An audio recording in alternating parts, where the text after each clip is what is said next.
Hello everyone, welcome to the scholar brains. आज इस video में हम कवर करेंगे बिजनेस ऑर्गेनाइजेशन एंड मैनेजमेंट के फर्स्ट ब्लॉक का यूनिट 3, जिसका टाइटल है सोशल रिस्पॉन्सिबिलिटी एंड एथिक्स। इस चैप्टर में हम कवर करेंगे कि सोशल रिस्पॉन्सिबिलिटी ऑफ बिजनेस क्या है, ये जो अप्रोच है सोशल रिस्पॉन्सिबिलिटी की, ये कहाँ से आई, क्यों आई। और हम एथिक्स तो जानते हैं, इवन हमारी नॉर्मल पर्सनल लाइफ में भी कुछ एथिक्स होते हैं for everything we do, every the way we behave, right. There are certain ethics, okay. Even business ethics भी होते हैं। तो ये बिजनेस एथिक्स का कॉन्सेप्ट कहाँ से आया, कॉर्पोरेट रिस्पॉन्सिबिलिटी का फ्रेमवर्क क्या है, और even corporate social responsibility in India, इसको भी हम एग्जामिन करेंगे, ओके। हमारा फर्स्ट टॉपिक है social responsibility of business. Corporate social responsibility, जिसे हम पॉपुलरली CSR कहते हैं। CSR और बिजनेस एथिक्स एक दूसरे से क्लोजली रिलेटेड हैं। CSR एक सेल्फ रेगुलेटिंग बिजनेस रेप्लिका है जो असिस्ट करता है कॉर्पोरेशंस को, बिजनेसेस को, कि एज अ कलेक्टिवली उनकी रिस्पॉन्सिबिलिटी अपनी तरफ, अपने पार्टनर्स की तरफ and to the community as a whole क्या है। जब ये ऑर्गेनाइजेशंस, ये कॉर्पोरेशंस कॉर्पोरेट सोशल ड्यूटी को प्रैक्टिस करती हैं, जिसे हम कॉर्पोरेट सिटीजनशिप भी कहते हैं, तो ये ऑर्गेनाइजेशन समझती हैं कि किस तरह का जो इफ़ेक्ट है उनकी एक्टिविटीज़ का, उनके फंक्शंस का, ओके, सोसाइटी के जितने भी पार्ट्स हैं उन सब पर पड़ता है, चाहे वो फाइनेंशियल हो, चाहे सोशल हो, चाहे बायोलॉजिकल पार्ट्स क्यों ना हो।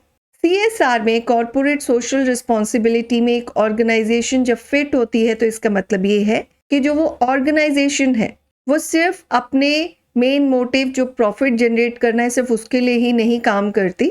उसकी जो एक्टिविटीज़ हैं वो सोसाइटी और एनवायरनमेंट इम्प्रूवमेंट की तरफ भी होती हैं।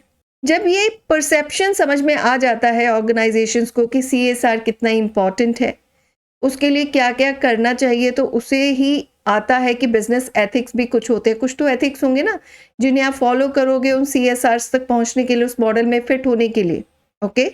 तो बिजनेस एथिक्स को अप्लाई किया जाता है। तो इस तरह से CSR और बिजनेस एथिक्स क्या है, बहुत ही क्लोजली रिलेटेड है।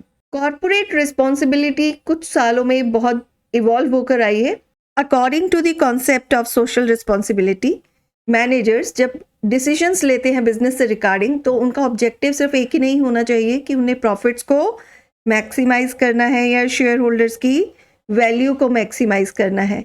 इसके अलावा भी उन्हें सोसाइटी के एवरी मेंबर, चाहे वो वर्कर्स हों, कंज्यूमर्स हो, या हम एज अ होल कम्युनिटी की बात करें, उनके इंटरेस्ट को भी प्रोटेक्ट करना चाहिए और उन्हें सर्व भी करना चाहिए, ओके। लाइक वो अगर गुड्स प्रोड्यूस कर रहे हैं तो क्वालिटी गुड्स हों, राइट, एक फेयर प्राइस पर अवेलेबल हो कंज्यूमर्स को। इसके अलावा और भी सोशल एनवायरमेंटल फैक्टर्स आ जाते हैं, ओके। तो ये सब क्या है, ये सोशल रिस्पॉन्सिबिलिटीज़ हैं, सोशल रिस्पॉन्सिबिलिटी के कॉन्सेप्ट्स हैं, ओके। तो एक ऑर्गेनाइजेशन ऑब्लाइज्ड होती है कि वो ऐसे डिसीजंस ले और परफॉर्म करे ताकि जो भी वो डिसीजंस ले या जो भी उसकी परफॉर्मेंस हो वो सोसाइटी और सोसाइटी की सोशल वैल्यूज़ के बेनिफिट के लिए हों। इसी को हम बोलते हैं social responsibility of a business. Business जब सोशल रिस्पॉन्सिबिलिटीज़ परफॉर्म करते हैं तो इससे सिर्फ सोसाइटी की ही हेल्प नहीं होती है, इससे बिजनेस का भी फ़ायदा होता है। एक तो उनके मार्केट में पॉजिटिव इमेज बनती है, और दूसरा उनको अपना ब्रांड बिल्ड करने में भी इसमें हेल्प होती है। इसके अलावा जो एम्प्लॉयज़ हैं, डेफिनेटली वो भी मोटिवेट होते हैं कि उनकी जो फर्म है, जिस कंपनी में वो काम करते हैं, it is working hard for the society as well, तो वो भी वर्क हार्ड करते हैं, right, because they feel good to be a part of an organisation जो सोसाइटी के लिए और सोशल वैल्यूज़ के लिए कंसर्न्ड है, उसके लिए भी काम करती है, ओके।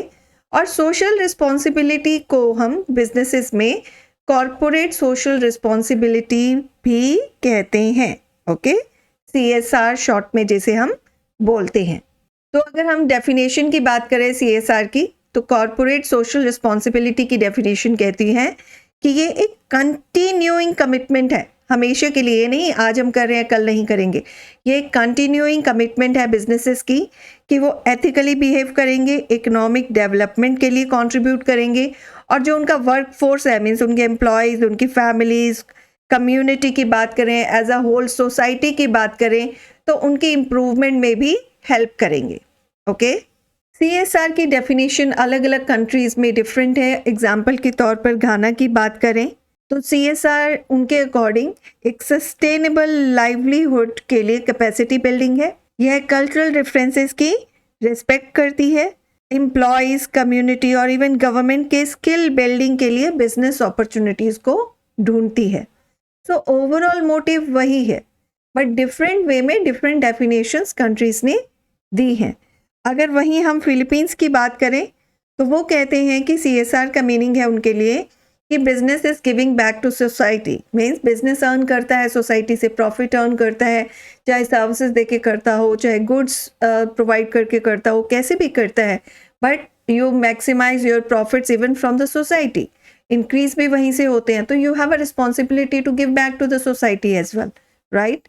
उसके अलावा एक और डेफिनेशन है जो मिलन बेकर ने दी है। मिलन बेकर एक इंग्लिश कमेंटेटर हैं जो कॉरपोरेट सोशल रिस्पॉन्सिबिलिटी के टॉपिक्स पर हमेशा चर्चा पर रहे हैं। इस पर इन्होंने काफ़ी कुछ कहा है और लिखा भी है।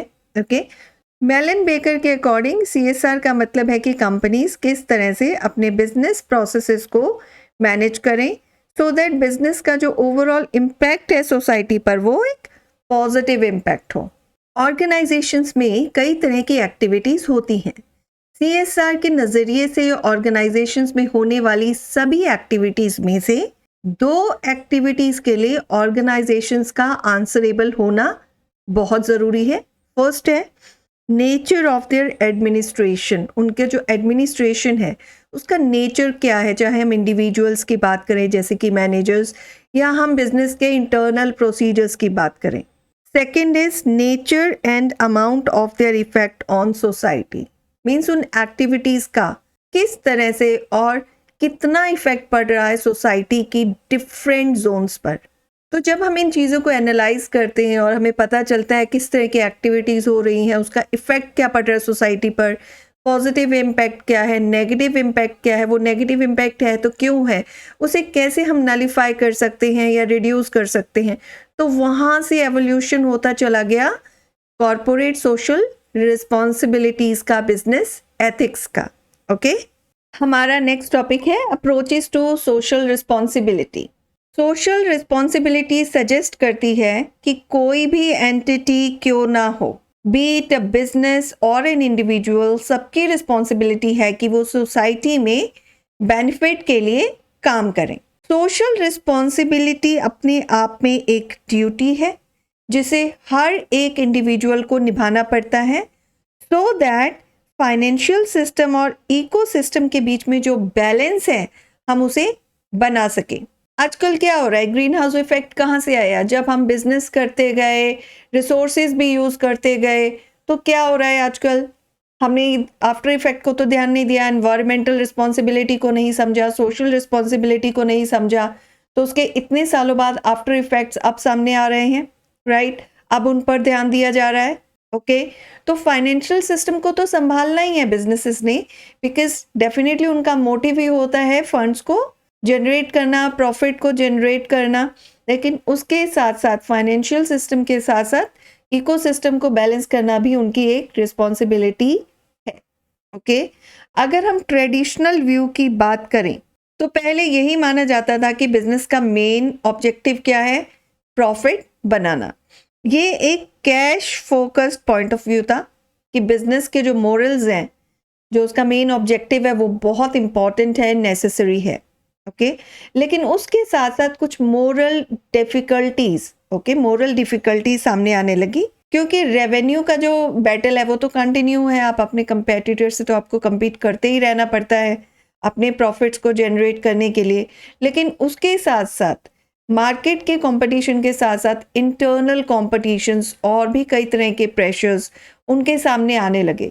फॉर एग्जाम्पल, क्या ये ऑर्गेनाइजेशन की जिम्मेवारी नहीं बनती है कि अगर कोई इंडिविजुअल है जो उस ऑर्गेनाइजेशन में एम्प्लॉयमेंट चाहता है, या ऑलरेडी कोई एम्प्लॉय है जो प्रमोशन चाहता है, उनको ट्रीट किया जाए फेयरली और जिन भी पार्टीज़ का बिजनेस में इंटरेस्ट है, इंटरनल पार्टीज़ हों या एक्सटर्नल पार्टीज़ हों, चाहे एम्प्लॉयज़ हैं, चाहे आपके मैनेजर्स हैं या इन्वेस्टर्स हैं, उन सब का इंटरेस्ट होता है बिजनेस में। तो उनके बीच में किसी भी तरह के कॉन्फ्लिक्ट्स ना पैदा हों, अगर होते हैं तो उन्हें कैसे हैंडल किया जाए, आपको किस तरह की एडवर्टाइजिंग स्ट्रेटजी अपनानी है। ये जो इश्यूज़ थे डेफिनेटली फाइनेंशियल वर्ल्ड के लिए, बिजनेस वर्ल्ड के लिए बहुत क्रिटिकल इश्यूज़ थे। तो जब ऑर्गेनाइजेशंस ने इन चीज़ों को कंसिडर किया तो उन्हें एक वाइड स्कोप दिखाई दिया कि फाइनेंशियल और सिविक ड्यूटीज़ दोनों को उन्हें निभाना पड़ेगा अपनी एवरीडे एक्टिविटीज़ में, ओके। और उसके साथ ही बिजनेस मोरल्स की एक फील्ड का ग्रोथ हुआ, ओके। एक नई फील्ड सामने आई जिसमें कॉरपोरेट सोशल रिस्पॉन्सिबिलिटीज़ और बिजनेस एथिक्स जैसी चीज़ें आकर जुड़ी। So next topic is CSR theories. जैसा हमने देखा कि धीरे धीरे बिजनेसेस में कई तरह के इश्यूज एमर्ज होते गए जो फाइनेंशियल चीज़ों से रिलेटेड तो नहीं थे पर डायरेक्टली या इनडायरेक्टली इम्पैक्ट ज़रूर करते हैं, ओके। तो अगर हम आज के प्रेजेंट सिनेरियो की भी बात करें तो बहुत सारे ऐसे इश्यूज हैं जिन्हें समझना, मैनेज करना फाइनेंशियल मोटिव से आगे है। इस तरह के इश्यूज को डील करने के लिए 3 थियोरेटिकल वेज निकाली गई हैं। पहली थ्योरी है corporate social responsibility theory, second is stakeholder theory, and the third is the triple bottom line. First is corporate social responsibility theory, that is CSR theory. Corporate social responsibility ये एक decision है community के welfare को improve करने के लिए। और ये कैसे करेंगे? ये करेंगे बिजनेसेस अपनी डिस्क्रिशनल प्रैक्टिसेस के थ्रू। अब डिस्क्रिशनल प्रैक्टिसेस में क्या क्या इंक्लूड होता है कि बिजनेसेस वॉलेंट्री डिसीजंस लेंगे, मीन्स अपनी मर्जी से अपने आप चूज करेंगे किस तरह की वो एक्टिविटीज़ करेंगे, किस तरह से सोशल रिस्पॉन्सिबिलिटी के लिए अपना कंट्रीब्यूशन देंगे। ये एक्टिविटीज़ इस तरह से बिजनेसेस परफॉर्म करेंगे ताकि बिजनेस से सोसाइटी पर जो भी इम्पैक्ट पड़ता है, जो भी इन्फ्लुएंस पड़ता है, जो पॉजिटिव इम्पैक्ट है उसे और बढ़ाया जा सके, मैक्सिमाइज किया जा सके, और जो नेगेटिव इम्पैक्ट है उसको मिनिमाइज किया जा सके, ओके। तो ये है हमारी CSR theory. Second is stakeholder theory. ये थ्योरी कहती है कि जो भी स्टेक होल्डर्स हैं, बिजनेस पार्टनर्स हैं, जब भी ऑर्गेनाइजेशन, कॉरपोरेशंस अपनी कोई भी चॉइसेस एड ऑन करती हैं, ओके, तो उन्हें इनकी भी आवाज़ सुननी पड़ेगी, इनका भी जो भी इंटरेस्ट है उसे प्रोटेक्ट करना पड़ेगा। स्टेक होल्डर्स में आपके employees, shareholders, customers, suppliers, creditors, governments, even society भी इंक्लूडेड है, ओके। फॉर एग्जाम्पल एक मैन्युफैक्चरिंग प्लांट है, वो एक वेस्ट प्रोड्यूस करता है, तो according to CSR point of view जो भी प्रोडक्शन लाइन प्रोपराइटर्स हैं उनकी ड्यूटी बनती है कि इस वेस्ट को सिक्योरली डिस्पोज किया जाए। तो ये थ्योरी स्टार्ट होती है उन लोगों से जो आसपास के एरिया में रह रहे हैं जहाँ पर भी वेस्ट डिस्पोज किया जा रहा है कि इस वेस्ट का उन पर क्या हार्म होगा। और यहाँ से डिस्कशन स्टार्ट होता है बिजनेस मोरल्स का, जो ये डिमांड करते हैं कि जो भी लोग वहाँ रह रहे हैं they have a right to clean air and water. तो अगर आप वेस्ट को वहाँ डिस्पोज कर रहे हैं और उनका ये अधिकार छिन रहा है तो this is Morli wrong, okay. Third is the triple bottom line. ये जो कॉन्सेप्ट है ट्रिपल बॉटम लाइन का, ये इकोनॉमिक कंसर्न के साथ साथ सोशल एंड एनवायरमेंटल कंसर्न को भी एड ऑन करता है बिजनेस के लिए। तो इन तीनों को अगर हम साथ में देखें तो means profit, people and planet, इन्हें 3 पिलर्स भी बोला जाता है। तो ट्रिपल बॉटम लाइन क्या है? ये एक ऐसा फ्रेमवर्क है जिसमें हम बिजनेस की सक्सेस को मेजर करते हैं 3 की एरियाज में। कौन कौन से की एरियाज हैं वो? प्रॉफिट की नज़र से, सोसाइटी के लिए वो क्या किया उसने, एनवायरमेंटल के लिए क्या कंसर्न्स थे, ओके। इन तीनों को ध्यान में रखते हुए बिजनेस की सक्सेस को मेजर किया जाता है। तो ये थी हमारी CSR theories. Next is distinctive profiles of CSR practices. CSR practices को 3 कैटेगरीज में डिवाइड किया गया है। First is business case model, second is social values model, third is syncretist stewardship model. First is business case model of CSR। Business case model एक ही बात से concern होता है कि बिजनेस को या बिजनेस कम्युनिटी को CSR से क्या मिलेगा, what they will get out of CSR। Companies जो भी बिजनेस केस मॉडल के अंडर ऑपरेट करती हैं वो एक रिएक्टिव अप्रोच अडॉप्ट करती हैं CSR के टूवर्ड्स, ओके। और ये कैसी अप्रोच होती है, रिएक्टिव अप्रोच, कि आप अपने पास्ट में होने वाले इवेंट्स, करंट में होने वाले इवेंट से लर्न करते हो और इन इवेंट्स को आप अपने फ्यूचर में अप्लाई करते हो। ओके, तो उनके लिए सीएसआर इनिशिएटिव कहाँ पर इम्पॉर्टेंट है, जहाँ पर वो उन्हें एक इकोनॉमिक बूस्ट दे रहे हैं, क्योंकि उनके लिए शेयर होल्डर्स को सर्व करना सबसे इम्पॉर्टेंट है, because they need investors for growth, also they need investors, right. तो वो सीएसआर को जब अडॉप्ट करते हैं या इन प्रैक्टिसेस में एंगेज होते हैं, तो या तो वो किसी तरह के प्रेशर की वजह से करेंगे या मार्केट में कंपेटिटिव एज पाने के लिए वो ये करेंगे। ओके, तो मीन्स उनके लिए सीएसआर क्या है कि क्या उन्हें सीएसआर से क्या मिलने वाला है।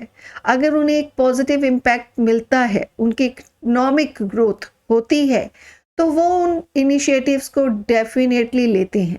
तो ये होता है बिजनेस केस मॉडल, जहाँ पे प्राइमरी मोटिव तो उनका बिजनेस का प्रॉफिट ही है, लेकिन सीएसआर पे वो ध्यान देते हैं आउटकम देखते हुए। Okay, second is social values model of CSR. इस मॉडल को वो कंपनीज अडॉप्ट करती हैं जिनका कोई ना कोई स्पेसिफिक सोशल कॉज ज़रूर होता है और उनके पूरे ऑर्गेनाइजेशनल एक्टिविटीज़ में वो कॉज पूरी तरह से इंटीग्रेटेड होता है। मीन्स वो अपने प्रॉफिट के साथ साथ एक सोशल कॉज को हमेशा साथ लेकर चलती हैं। Third is syncretism stewardship model of CSR. इस मॉडल में बिजनेसेस का मेन एम होता है कि जो भी उनके वेरियस स्टेक होल्डर्स हैं, उनकी डिमांड्स के बीच में कैसे वो बैलेंस क्रिएट करें, कैसे उनके बीच में हार्मनी बनी रहे। इन कंपनीज का मेन फोकस होता है प्रॉफिट मैक्सिमाइजेशन। तो उनका मेन ऑब्जेक्टिव वही है कि हमें अपने प्रॉफिट को ज़्यादा से ज़्यादा करना है। तो मीन्स जैसे कि बिजनेस केस मॉडल में हमने देखा, लेकिन इसके साथ साथ इसको प्रॉफिट को इम्पोर्टेंस देने के साथ साथ वो सीएसआर को भी इम्पोर्टेंस देते हैं और जो भी इश्यूज होते हैं, चाहे वो सोशल हो चाहे एनवायरमेंटल हो, उन्हें भी एड्रेस करते हैं और उनकी तरफ भी उनका कंसर्न रहता है। ओके, तो हमारा नेक्स्ट टॉपिक है एथिक्स। ओके, अभी तक हमने स्टडी किया कि कॉरपोरेट सोशल रिस्पॉन्सिबिलिटी क्या है और ये कॉन्सेप्ट कैसे एमर्ज हुआ। ट्रेडिशनली बिजनेसेस का एक ही ऑब्जेक्टिव था, प्रॉफिट अर्न करना, लेकिन धीरे धीरे क्या हुआ, बहुत सारे इश्यूज सामने आने लगे, क्योंकि वो लोग किसी भी तरह का उनकी एक्टिविटी से सोसाइटी पर क्या इम्पैक्ट हो रहा है, एनवायरनमेंट पर क्या इम्पैक्ट हो रहा है, इससे उनका कोई लेना देना नहीं था। लेकिन जैसे जैसे इश्यूज सामने आने लगे, लोगों ने आवाज़ उठानी शुरू की, जैसे जैसे मीडिया बढ़ता चला गया, लोगों के घर घर तक पहुंचा, सोशल मीडिया आया, राइट, तो लोगों को और ज़्यादा इन इश्यूज़ के बारे में पता चला। ओके, तो और ज़्यादा जब वॉइसेस जब क्रिएट होती हैं तो क्या होगा, बिजनेस के लिए तो सेटबैक है, उन्हें तो नुकसान होगा जब लोग उनके खिलाफ होंगे, राइट। तो वहाँ पर एक आया सामने कि बिजनेसेस को एक सोशल रिस्पॉन्सिबिलिटी भी निभानी पड़ेगी, सिर्फ इसलिए नहीं कि ये उनका ड्यूटी बनती है, इसलिए भी कि आपको अपना बिजनेस भी सस्टेन करना है, तो भी ये ज़रूरी है कि आपकी एक सोशल रिस्पॉन्सिबिलिटी सोसाइटी की तरफ, कम्युनिटी की तरफ, एनवायरनमेंट की तरफ भी बनती है, apart from economic development. Okay, तो इस तरह से कॉरपोरेट सोशल रिस्पॉन्सिबिलिटी की फील्ड सामने आई। और जब कोई भी ऐसी चीज़ें आती है कि हमें ये करना है, तो उससे रिलेटेड एथिक्स भी आते हैं, राइट। तो यहाँ से बिजनेस एथिक्स आए, तो और इस तरह से ये दोनों आपस में रिलेट हुए। ओके, तो अगर एथिक्स की बात करें तो एथिक्स क्या है, जिन्हें मोरल फिलॉसफी भी कहते हैं, फिलॉसफी की ही एक डिवीजन है। ये हमें बताता है कि कोई भी हमारा कंडक्ट है या हमारा कोई भी बिहेवियर है, उसमें क्या सही बिहेवियर है और कौन सा गलत बिहेवियर है। Means good and bad conduct को प्रेस्क्राइब करता है ये।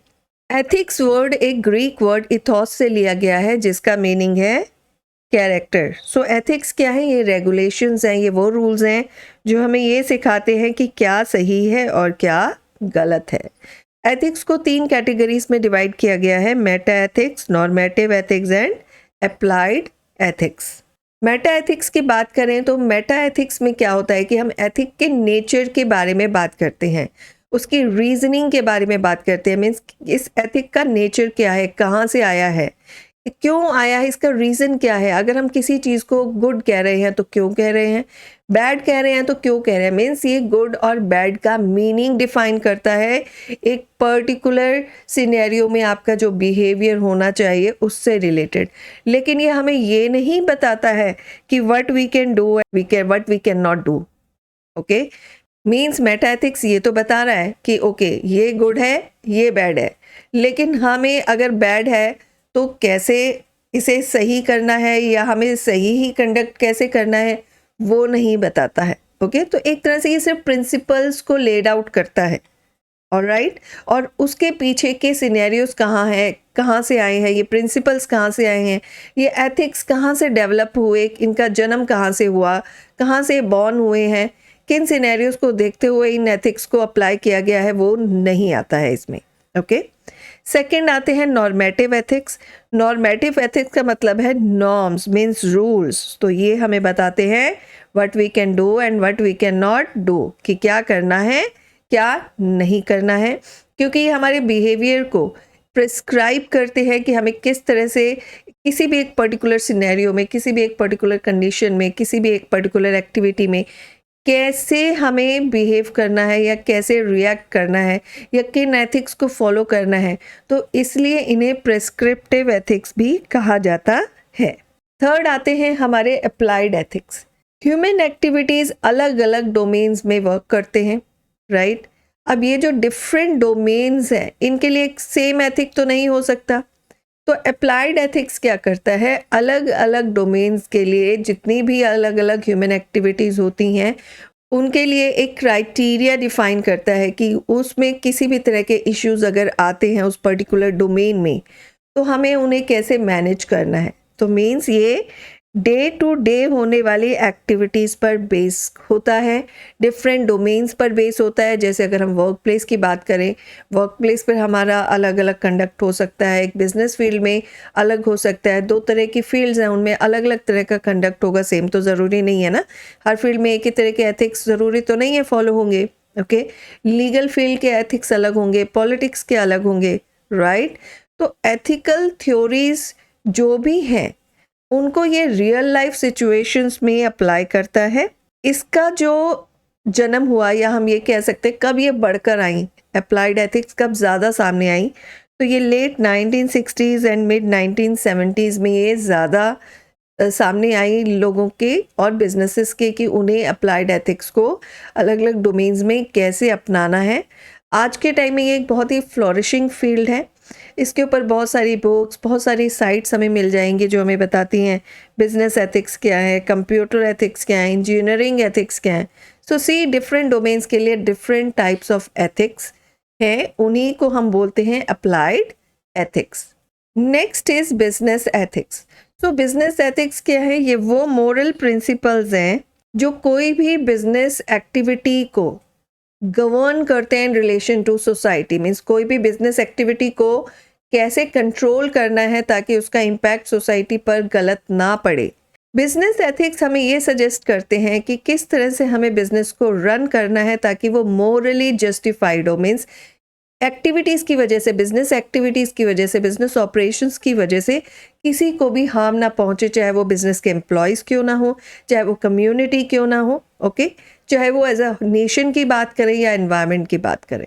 सो बिजनेस एथिक्स ऐसे प्रिंसिपल्स को प्रिस्क्राइब करते हैं जिससे हम बिजनेस में होने वाली प्रैक्टिसेस को, एक्टिविटीज़ को कंट्रोल कर सकते हैं, रेगुलेट कर सकते हैं कि किस तरह से एक बिजनेस अफेयर को कंडक्ट किया जाना चाहिए और कैसे नहीं किया जाना चाहिए। अगर हम मेजर कंपोनेंट्स की बात करें बिजनेस एथिक्स में तो उसमें आता है मोरालिटी, ट्रस्ट, आपका बिहेवियर, प्रिंसिपल्स क्या आप फॉलो करते हैं बिजनेस में, रिलेशनशिप, चॉइस एंड रिलायबिलिटी। तो ये बेसिक मेजर कंपोनेंट्स हैं बिजनेस एथिक्स के। और बिजनेस एथिक्स की कुछ एग्जांपल देखें, जैसे कि आपको प्रॉफिट अर्न तो करना ही है लेकिन उसके लिए आपको डिसऑनेस्ट मीन्स या गलत तरीके नहीं अपनाने हैं। आप प्रॉफिट अर्न करने के लिए किसी को हार्म नहीं करेंगे। आप जो भी गुड्स सेल करेंगे वो जेन्युइन गुड्स होने चाहिए, ओके, और उन्हें एक रीजनेबल प्राइस पर कम्युनिटी को प्रोवाइड करेंगे। आप टैक्सेस को एक ऑनेस्ट टैक्स पेयर की तरह पे करेंगे। तो ये सब क्या है, ये सब बिजनेस एथिक्स है। अब आगे हम समझते हैं कि business philosophy and philosophy of business में डिफरेंस क्या है। सुनने में तो एक जैसा लगता है कि बिजनेस ऑफ फिलॉसफी और उसको दूसरी तरह से बोल दिए फिलॉसफी ऑफ बिजनेस, लेकिन ऐसा नहीं है। अगर आप इसको डीपली समझेंगे, बिजनेस फिलॉसफी एक पर्टिकुलर बिजनेस की फिलॉसफी को बोल दिया business philosophy. Philosophy of business means irrespective of किसी भी पर्टिकुलर बिजनेस की बात ना करें, ओवरऑल बिजनेसेस को देखते हुए उनकी फिलॉसफी। ओके, तो डिटेल में समझते हैं बिजनेस फिलॉसफी क्या है। किसी भी एक पर्टिकुलर बिजनेस का कोई भी विजन होता है या उनका कोई भी जो मिशन होता है, उससे रिलेटेड जो भी फिलॉसफी होती है उसे हम बोलते हैं बिजनेस फिलॉसफी। किस पर्टिकुलर बिजनेस की ये फिलॉसफी है, ये इसका विजन और मिशन है।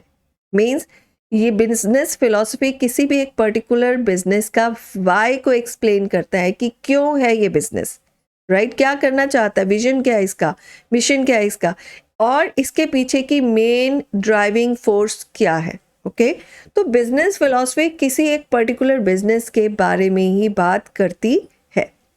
वहीं अगर बात करें फिलॉसफी ऑफ बिजनेस, तो ये एक लार्जर कॉन्टेक्स्ट है। इसमें एक पर्टिकुलर बिजनेस नहीं, लेकिन जितने भी बिजनेसेस हैं उनके वाई को बताता है।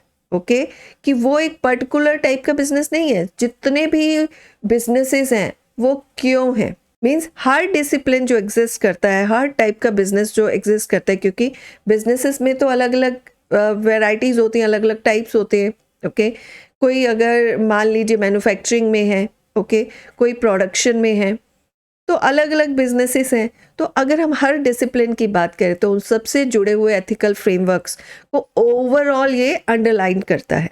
ओके, सो एक पर्टिकुलर बिजनेस की बात नहीं करता, तो हम यहाँ पे ये कह सकते हैं कि बिजनेसेस के डिफरेंट डोमेन्स जो है, हर डोमेन से रिलेटेड, उनके फ्रेमवर्क से रिलेटेड फिलॉसफी ऑफ बिजनेस एक अपनी रेगुलेशंस बताता है।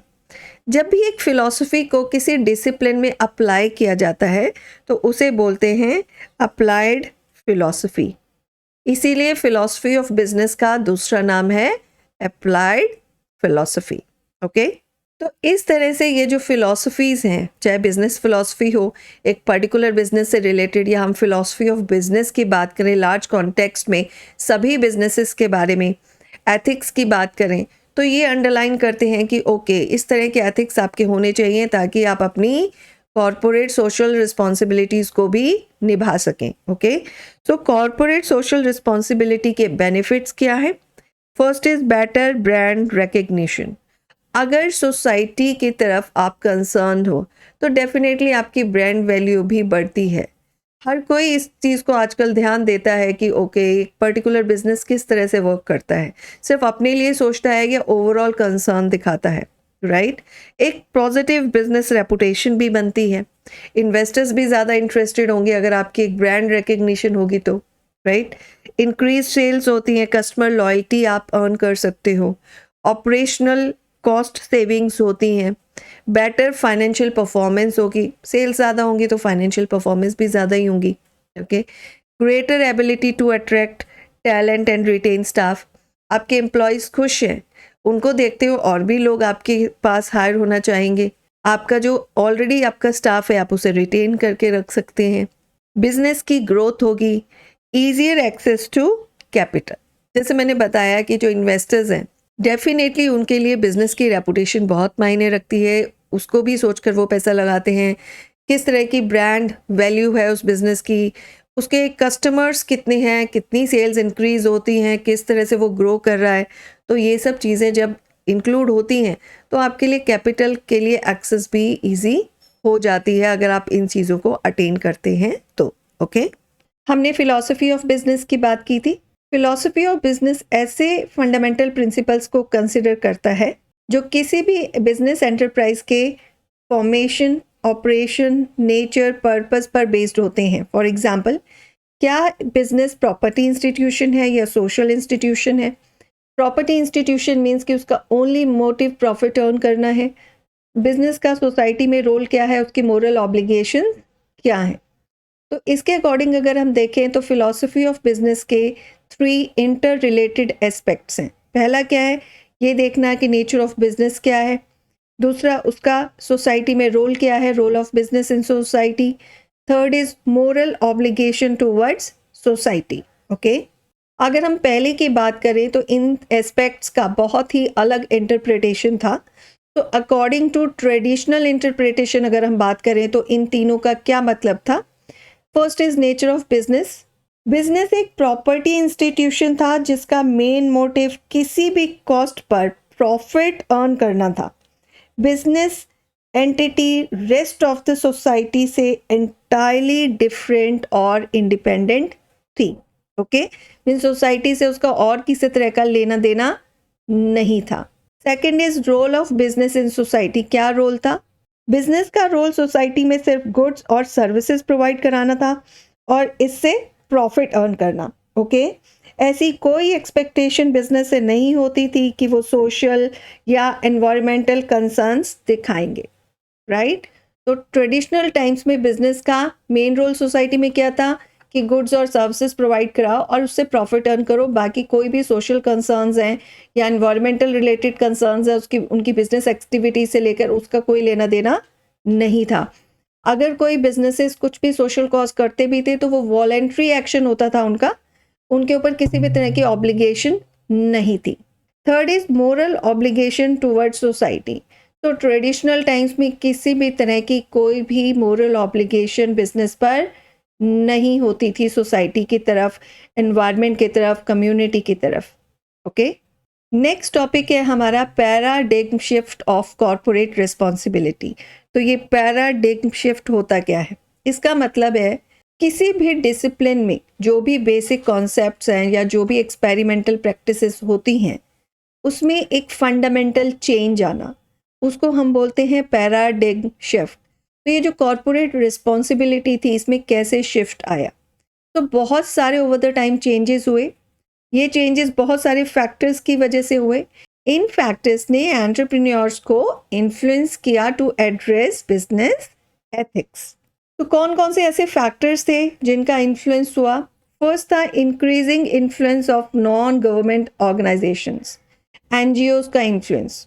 वो हर चीज़ पर वॉइस उठाते थे। Right, very effective and heightened reach of media assisted by advancement in information technology।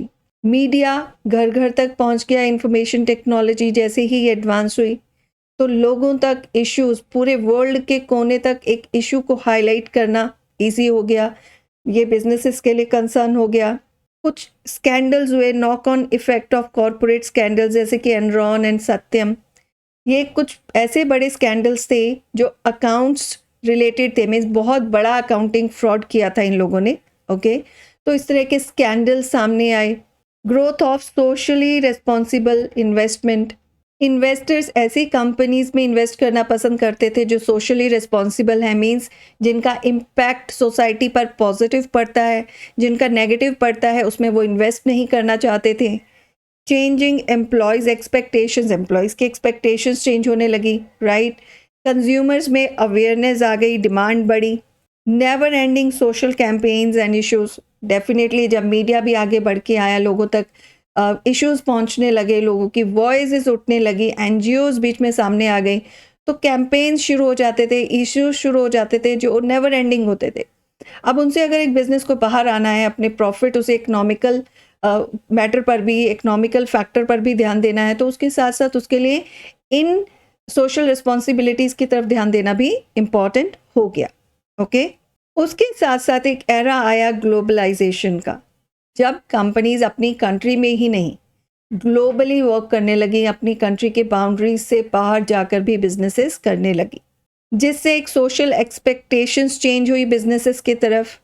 Right, countries के लिए इस बात पर अग्री करना ज़रूरी हो गया कि बिज़नेस में एक कॉमन स्टैंडर्ड्स लाना बहुत ज़रूरी है, चाहे वो लेबर से रिलेटेड हो, एनवायरनमेंट से रिलेटेड हो, प्रोडक्ट क्वालिटी से रिलेटेड हो, ऑपरेशंस की क्वालिटी से रिलेटेड हो। ओके, सो ग्लोबली स्टैंडर्ड्स इवॉल्व हुए, वर्ल्ड वाइड लेवल पर स्टैंडर्ड्स बनने लगे। अगर आज की बात करें तो कंज्यूमर्स क्या हैं? मोर एजुकेटेड है टुवर्ड्स देयर राइट्स। वो डिमांड करते हैं, वो कंपनी से, बिजनेस से डिमांड करते हैं कि आप अपनी पॉलिसीज, प्रोसेसेस, प्रैक्टिसेस को आप ओपनली हमें बताइए, तभी हम आप पर ट्रस्ट करेंगे। राइट, ऐसे तो वो बिना पॉलिसीज के ट्रस्ट नहीं करते हैं। तो एंटरप्रेन्योर्स को अब प्रोएक्टिव होना पड़ा सोसाइटी की एक्सपेक्टेशंस की तरफ। ओके, तो ये जो सोशल रिस्पॉन्सिबिलिटी की तरफ जो मेजर चेंजेस हुए, इससे दो तरह की शिफ्ट्स हुई। मीन्स एक फंडामेंटल चेंजेस जो आए वो दो मेजर लेवल पर आए। फर्स्ट था फिलॉसफी ऑफ बिजनेस, दूसरा था toward society and natural environment. बात करते हैं फर्स्ट शिफ्ट की, जो है फिलॉसफी ऑफ बिजनेस। तो फर्स्ट शिफ्ट हमारी फिलॉसफी ऑफ बिजनेस से रिलेटेड है। ओके, जो फंडामेंटल चेंजेस आए वो फिलॉसफी ऑफ बिजनेस से रिलेटेड आए। ओके, नए पर्सपेक्टिव्स ने बिजनेस और सोसाइटी की क्लासिफिकेशन को चेंज किया। ये रियलाइज हुआ कि सोशल एंड एनवायरमेंटल इश्यूज सिर्फ स्टेट की लीगल फ्रेमवर्क से सॉल्व नहीं हो सकते। इन इश्यूज को सॉल्व करने के लिए बिजनेस, सोसाइटी एंड गवर्नमेंट, इन तीनों एंटिटीज के रोल्स एंड रेगुलेशंस को चेंज किया गया। नाउअडेज बिजनेस क्या है? बिजनेस एक सोशल इंस्टीट्यूशन है, सिर्फ एक प्रॉपर्टी इंस्टीट्यूशन नहीं है। अगर बिजनेस एक सोशल इंस्टीट्यूशन है तो उसे सोसाइटी द्वारा दी गई जितनी भी ड्यूटीज़ हैं, जो भी ड्यूटीज़ उसे सोसाइटी ने असाइन की हैं, उसे उन ड्यूटीज़ को परफॉर्म करना पड़ेगा। और अगर बिजनेसेस अपनी ड्यूटीज़ को फुलफिल नहीं करते हैं तो सोसाइटी के पास पावर है कि इन बिजनेसेस को वो क्लोज कर सकते हैं। इस तरह से सोसाइटी बिजनेस के टर्मिनेशन के क्राइटेरियाज बनाती है कि आप हमारे जो आपकी ड्यूटीज़ हैं, आपको जो असाइन की गई हैं, जो आपकी सोशल रिस्पॉन्सिबिलिटीज़ हैं, या तो आप उन्हें फुलफिल कीजिए, नहीं तो आप बिजनेस नहीं कर सकते। तो as per the first shift, philosophy of business सिर्फ बिजनेस में होने वाली एक्टिविटीज़ का फ्रेमवर्क ही तैयार नहीं करती, बल्कि ये भी बताता है कि किन क्राइटेरियाज के अंडर बिजनेस को टर्मिनेट भी किया जा सकता है। And that's how philosophy of business society को पावर देता है कि सोसाइटी डिसाइड करेगी कि बिजनेस कंटिन्यू करेगा या नहीं। ये एंटरप्रेन्योर इन कंडीशंस में डिसाइड नहीं करेगा। ऑल्सो हम ये भी जानते हैं कि हमारी नेचुरल एनवायरनमेंट, हमारा इकोसिस्टम हमारे लिए कितना इम्पॉर्टेंट है। बिकॉज अगर इकोसिस्टम डिस्ट्रॉय हो जाता है तो हमारी फ्यूचर जनरेशन्स सस्टेन नहीं कर सकती हैं। आजकल पब्लिक में डेफिनेटली अवेयरनेस बढ़ी है नेचुरल इन्वायरमेंट की इम्पोर्टेंस को लेकर, और उन्होंने आवाज़ भी उठाई है। गवर्नमेंट भी कई तरह के रिस्ट्रिक्शंस लेकर आई है नेचुरल रिसोर्सेज के यूजेस को लेकर। इवन इंटरनेशनल लेवल पर भी ग्रीन हाउस गैसेस के एमिशन से रिलेटेड नए नॉर्म्स आए हैं, जिन्हें हम बोलते हैं क्योटो प्रोटोकॉल। सो इसलिए अगर गवर्नमेंट और पब्लिक इतने बड़े लेवल पर अपनी रिस्पॉन्सिबिलिटी फील करती है नेचुरल एनवायरनमेंट की तरफ, तो बिजनेसेस को भी अपनी रिस्पॉन्सिबिलिटी समझनी होगी। बिजनेसेस के लिए तो ये एक प्राइमरी रिस्पॉन्सिबिलिटी बनती है, क्योंकि जो वो रिसोर्सेज हैं उनके, कोई भी अगर वो गुड्स प्रोड्यूस कर रहे हैं या इवन गुड्स सेल भी कर रहे हैं, कहीं से तो प्रोड्यूस होकर आते हैं। तो किसी भी गुड्स को बनाने के लिए जो रॉ मटेरियल है वो तो नेचर से ही विड्रॉ किया जाता है। तो वो जो बिजनेस है जिससे वो प्रॉफिट अर्न कर रहे हैं, उसके जो रिसोर्सेज हैं उनकी तरफ उनकी प्राइमरी रिस्पॉन्सिबिलिटी तो बनती है। अर्ली 90s तक एंटरप्रेन्योर्स बहुत कम इंटरेस्ट शो करते थे एनवायरमेंटल इश्यूज़ को लेकर।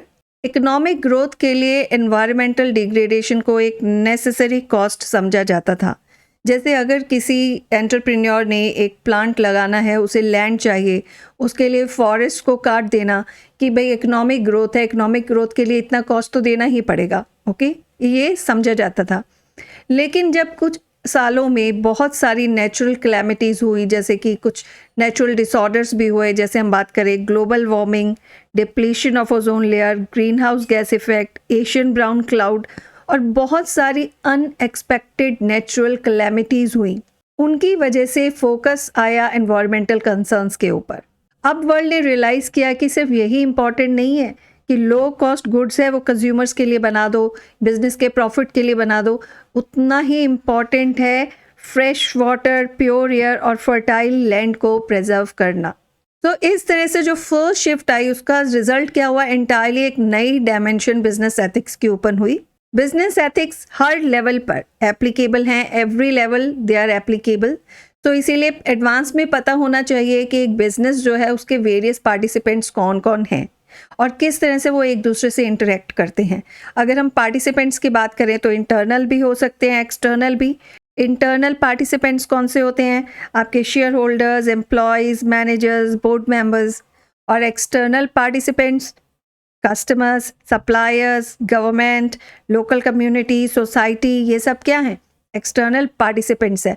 और इन सब के अलावा सबसे इम्पॉर्टेंट पार्टिसिपेंट है नेचुरल एनवायरनमेंट, क्योंकि रिसोर्सेज तो नेचर ही दे रहा है ना, तो ये तो सबसे इम्पॉर्टेंट आपका पार्टिसिपेंट हो गया। So as per business ethics, businesses का एक मोरल और एथिकल रिस्पॉन्सिबिलिटी बनती है टूवर्ड्स देयर पार्टिसिपेंट्स। अगर बिजनेस एथिकली बिहेव नहीं करता है अपने पार्टिसिपेंट्स के तरफ, तो इस अनएथिकल बिहेवियर के ग्राउंड्स पर उस बिजनेस को टर्मिनेट किया जा सकता है। ओके और अगर हम रिस्पॉन्सिबिलिटी की बात करें बिजनेसेस की अपने पार्टिसिपेंट्स की तरफ, तो उसकी जो प्रायोरिटी का ऑर्डर है उसमें सबसे पहले आता है नेचुरल एनवायरनमेंट, फिर आती है सोसाइटी इन जनरल, थर्ड आता है stakeholders, vendors, banks, fourth आते हैं शेयर होल्डर्स। ओके लेकिन अगर हम प्रैक्टिकल सिनेरियोज की बात करें तो ऐसा होता नहीं है। सबसे ज़्यादा बिजनेसेस इंपॉर्टेंस देते हैं शेयर होल्डर्स को, उसके बाद स्टेक होल्डर्स को, और जनरल फिर सोसाइटी आ जाती है। नेचुरल एनवायरनमेंट को वो आज भी कहीं ना कहीं भूल जाते हैं। क्यों? क्योंकि नेचर तो वॉइस नहीं उठाती है ना, नेचर कहाँ से बोलेगी, वो तो नहीं बोल पाती, अपने डिस्ट्रक्शन को देखते हुए भी नहीं बोल पाती। तो जब तक उसके लिए वॉइस नहीं उठाई जाती तब तक बिजनेसेस भी उसका फ़ायदा उठाते हैं। ओके अब हम बात करते हैं corporate social responsibility in India. India ने क्या क्या एफर्ट्स लिए हैं कॉरपोरेट सोशल रिस्पॉन्सिबिलिटी की तरफ। Okay national voluntary guidelines NVG, ये गाइडलाइंस हैं जो 2009 में इशू हुई। Ministry of corporate affairs, government of India ने इन गाइडलाइंस को इशू किया। ओके इस गाइडलाइंस में 6 कंपोनेंट्स हैं कॉरपोरेट सोशल रिस्पॉन्सिबिलिटी से रिलेटेड। फर्स्ट है care for all stakeholders, second है ethical working, third is respect for workers right and welfare, fourth is respect for human rights, fifth is respect for environment and then sixth is activities for social and inclusive development. Okay ये जो guidelines हैं इन rules के according एक responsible business का conduct इस तरह से होना चाहिए कि business economic, social and environmental इन कंसर्न्स को देखते हुए ऑपरेट करेगा, इनकी इंपॉर्टेंस को समझते हुए ऑपरेट करेगा, तीनों के बेनिफिट के लिए ऑपरेट करेगा, और इसके साथ साथ वो शेयर होल्डर्स और जो अलग और भी बिजनेस में इंटरेस्टेड ग्रुप्स हैं उनकी डिमांड्स को भी बैलेंस करेगा। ओके सो इसका मतलब है कि आपको मैनेज करना है, रिस्क भी अपना मैनेज करना है, और आपका जो इम्पैक्ट पड़ रहा है सोसाइटी पर, एनवायरनमेंट पर, उसे भी आपको बैलेंस करना है, और इस बैलेंस को बनाते हुए आपको अपने ऑब्जेक्टिव्स को मीट करना है। तो according to ministry of corporate affairs 2011 NVGs को इसलिए फॉर्मुलेट किया गया है, इनका मेन जो ऑब्जेक्टिव है वो ये है कि एक पॉजिटिव फ्रेमवर्क क्रिएट किया जाए जिसकी कंडीशंस ये होंगी कि जो बिजनेस का रोल है वो इकोनॉमिक ग्रोथ तो होगा ही, क्योंकि डेफिनेटली बिजनेसेस हेल्प करते हैं इकोनॉमिक ग्रोथ में, लेकिन उसके साथ साथ उनकी जो भी एक्टिविटीज़ हैं, उनका ऑपरेशन जो है बिजनेस का, वो सोशली और एनवायरमेंटली सस्टेनेबल भी होना चाहिए। ओके और ये भी इंश्योर करेगा कि वो कंपेटिटिवनेस को भी ध्यान में रखे और ग्लोबल मार्केट्स में भी इंटीग्रेशन को ध्यान में रख के काम करे। Okay next is mandatory rules regarding CSR in India. Ministry of corporate affairs ने अपने सेक्शन 135 एंड शेड्यूल 7 में नोटिफाई किया है कंपनीज एक्ट 2013 के, और इसके साथ साथ कंपनीज रूल 2014 के प्रोविजंस में भी नोटिफाई किया है। कुछ रूल्स लेकर आए वो जो 1 अप्रैल 2014 से इफेक्ट में आए। इन रूल्स के अकॉर्डिंग कोई भी कंपनी, चाहे वो प्राइवेट लिमिटेड हो चाहे पब्लिक लिमिटेड हो, जिसका नेट वर्थ या तो 500 करोड़ है, या उसका टर्नओवर 1000 करोड़ है, या उसका नेट प्रॉफिट 5 करोड़ है, उनको अपने एवरेज नेट प्रॉफिट का एटलीस्ट 2% स्पेंड करना होगा for the next 3 financial years on corporate social responsibility activities में।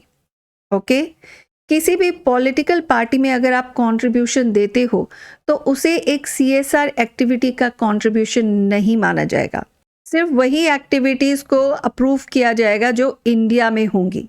ओके कोई भी सोशल रिस्पॉन्सिबिलिटी अगर आप आउट ऑफ बॉर्डर्स जाके इंडिया के करते हो तो वो उसमें काउंट 2% में नहीं होगा। ओके तो ये एक और मैंडेटरी रूल इंडिया में आया ताकि कंपनीज अपनी रिस्पॉन्सिबिलिटी को समझें और उसे निभाएं। इसके साथ ही हमारा ये चैप्टर फिनिश होता है, social responsibility in ethics. And guys अगर आपको मेरे एफर्ट्स पसंद आ रहे हैं तो चैनल को सब्सक्राइब करना मत भूलिएगा। शेयर ज़रूर कीजिएगा ताकि ज़्यादा से ज़्यादा बच्चों तक ये नॉलेज पहुंच सके, जिन्हें ज़रूरत है वहाँ तक ये हम एजुकेशन को पहुंचा सके। बेल आइकन पर ज़रूर क्लिक कीजिएगा ताकि आप किसी भी नोटिफिकेशन को मिस ना करें। एंड गाइस, एक रिक्वेस्ट है, मैंने फर्स्ट ईयर के सभी असाइनमेंट्स अपलोड कर दिए हैं। हर असाइनमेंट को अपलोड करने से पहले definitely, even question paper start करने से पहले, I always check the authenticity. तो जितने भी इसमें अभी अपलोड किए गए हैं वो सभी जो 2022-23 के लिए हैं वो जून 23 सेशन पर एप्लीकेबल हैं। आप उन्हें सबमिट करा सकते हैं। कुछ असाइनमेंट्स ऐसे आते हैं जिनमें कुछ टाइपो एरर होता है क्वेश्चन पेपर में। ऊपर 22-23 लिखा हुआ है, सेकंड पेज जहाँ पे टर्म्स कंडीशन सबमिशन की देता है, वहाँ पर एक में 22 पर ही वो भूल गए हैं, जबकि ऊपर लिखा हुआ है कि 22-23 है। तो don't bother about it. Okay, कोई भी कंसर्न है आप मुझे मैसेज कर सकते हैं, कमेंट्स में आप मुझे मैसेज कीजिए। एंड प्लीज़ मेरे रिप्लाई का वेट कीजिए, डिसीजन मत लीजिएगा कोई भी गलत। ओके, तो आपके कोई भी कंसर्न्स हैं, क्वेश्चंस हैं, you can write in comment section. आप मुझे ईमेल भी कर सकते हैं। मेरा ईमेल है contact@thescholarbrains.com। वीडियो पसंद आया हो तो लाइक ज़रूर कीजिएगा। तो चलिए मिलते हैं नेक्स्ट वीडियो में, तब तक के लिए take care guys. Best of luck for your upcoming exams. Take care. Bye-bye.